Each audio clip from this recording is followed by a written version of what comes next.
busy gid ako sa diyan ko.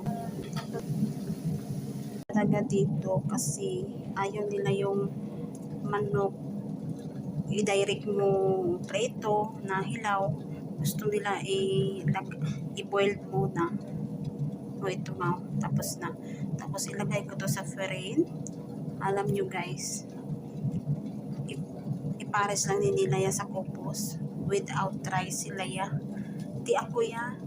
Akala ko kaya ko makipagsabayan sa kanila. Yun pala hindi ko kaya guys. Alam nyo, sa 3 days na hindi ako kumain ng rice, parang may something na akong nararamdaman dyan. Daw nagkasyampo ka lang yan. Inap lang daw na kabugat ka ulo mo. So, yun na hindi ko kaya. Nagawa ko ng rice ko. Kasi pag silang sundin ko, bahala ka sa buhay mo. Kasi kagabi, nag-burger naman sila, nag-order. Yun.